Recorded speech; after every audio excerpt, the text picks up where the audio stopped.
साल 1997। उत्तर प्रदेश का एक छोटा सा गांव मुक्तेशपुर। यहाँ का जीवन शांत था, लेकिन हर रात एक अजीब सी खामोशी छा जाती थी, जैसे कोई अनदेखा खतरा मंडरा रहा हो। गांव में राजन नाम का एक किसान अपनी पत्नी सविता और 8 साल की बेटी अनया के साथ रहता था। राजन मेहनती और ईमानदार था, लेकिन उसकी बेटी अनया एक रहस्यमयी बीमारी से ग्रसित थी, जिसे कोई भी वैद्य या डॉक्टर समझ नहीं पा रहा था। एक रात अनया की हालत अचानक बिगड़ गई। सविता ने राजन से कहा, कुछ भी करो, हमारी बेटी को बचा लो। राजन ने गांव के बाहर रहने वाले एक तांत्रिक भैरव बाबा से मदद मांगी। भैरव बाबा ने वादा किया कि वह अनया को ठीक कर देगा, लेकिन उसकी नीयत कुछ और ही थी। भाग दो। तांत्रिक का जाल भैरव बाबा ने अनया पर एक तंत्र क्रिया की, जिससे वह कुछ समय के लिए ठीक हो गई। राजन और सविता खुश थे, लेकिन उन्हें नहीं पता था कि यह सब एक बड़े जाल का हिस्सा था। भैरव बाबा की नजर अनया पर थी। उसने राजन से कहा, अगर तुम चाहते हो कि तुम्हारी बेटी हमेशा के लिए ठीक रहे, तो तुम्हें कुछ विशेष अनुष्ठान करने होंगे। राजन अपनी बेटी अनया की बिगड़ती हालत से व्याकुल होकर भैरव बाबा की बातों में आ गया। उसने अपने परिवार को बचाने के लिए तांत्रिक विधियों की ओर रुख किया।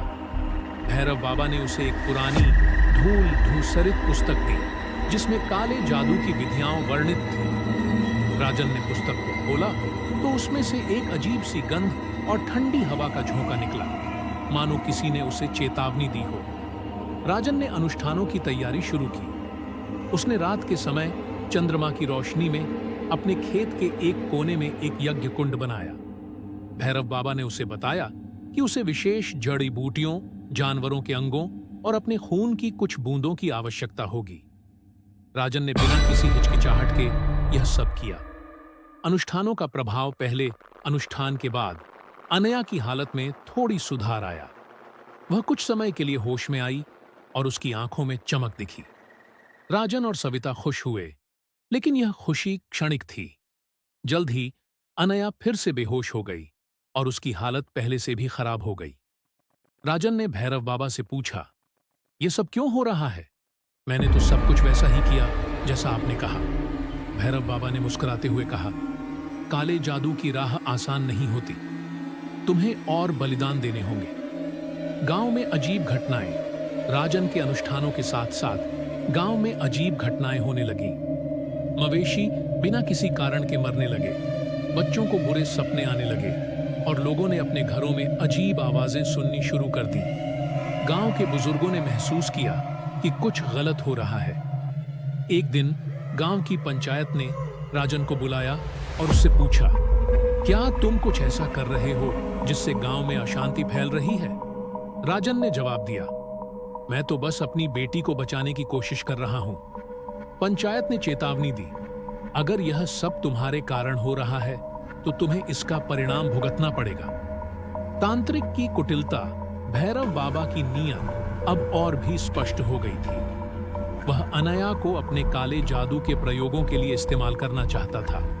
उसने राजन से कहा, तुम्हारी बेटी में विशेष शक्तियां हैं। अगर हम उसे एक विशेष अनुष्ठान में शामिल करें तो वह पूरी तरह से ठीक हो सकती है। राजन, जो अपनी बेटी की हालत से परेशान था, ने सहमति दे दी, लेकिन सविता को कुछ शक हुआ।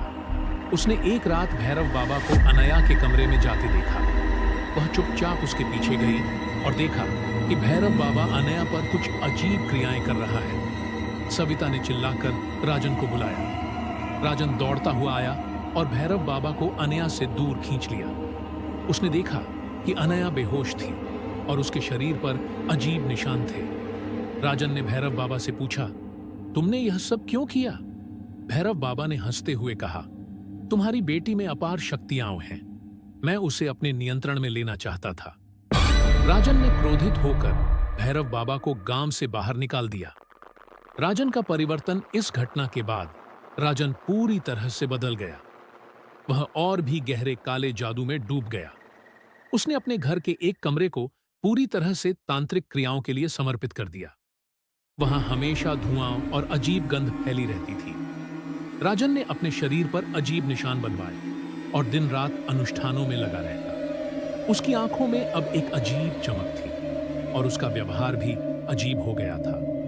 गांव वाले अब राजन से डरने लगे थे। उन्होंने अपने बच्चों को उसके घर के पास जाने से मना कर दिया। कुछ लोगों ने तो यह भी कहा कि राजन अब इंसान नहीं रहा, वह एक राक्षस बन गया है। गांव की पंचायत ने फिर से राजन को बुलाया और उससे कहा, तुम्हें यह सब बंद करना होगा, तुम्हारे कारण पूरा गांव संकट में है। राजन ने जवाब दिया, मैं अपनी बेटी को बचाने के लिए कुछ भी करूंगा, चाहे मुझे अपनी आत्मा ही क्यों न बेचनी पड़े। पंचायत ने उसे गांव से निकालने का निर्णय लिया, लेकिन राजन ने धमकी दी, अगर तुमने मुझे रोका तो तुम्हें इसके परिणाम भुगतने होंगे। मेरे काले जादू में खुद को डुबो दिया। गांव में अजीब घटनाएं होने लगी, मवेशी मरने लगे, बच्चे बीमार पड़ने लगे और लोगों ने राजन को शक की नजर से देखना शुरू कर दिया। गांव की पंचायत ने राजन को बुलाया और चेतावनी दी, लेकिन राजन अपनी बेटी को बचाने के लिए सब कुछ नजरअंदाज कर रहा था। भाग 4, सच्चाई का सामना। एक दिन सविता ने देखा कि भैरव बाबा अनया के साथ कुछ गलत करने की कोशिश कर रहा है। वह चिल्लाई और राजन दौड़ता हुआ आया। उसने भैरव बाबा को रोका, लेकिन तब तक बहुत देर हो चुकी थी। राजन को एहसास हुआ कि उसने जिस पर भरोसा किया वही उसकी बेटी के लिए सबसे बड़ा खतरा बन गया। भाग 5, अंतिम बलिदान। राजन ने फैसला किया कि वह अपनी बेटी को बचाने के लिए कुछ भी करेगा। उसने भैरव बाबा के खिलाफ एक तांत्रिक युद्ध छेड़ दिया। इस युद्ध में गांव के कई लोग मारे गए और अंत में राजन ने अपनी जान देकर अनया को बचाया। भैरव बाबा भी मारा गया, लेकिन उसकी आत्मा अब भी गांव में भटकती है। भाग 6, अंत या शुरुआत।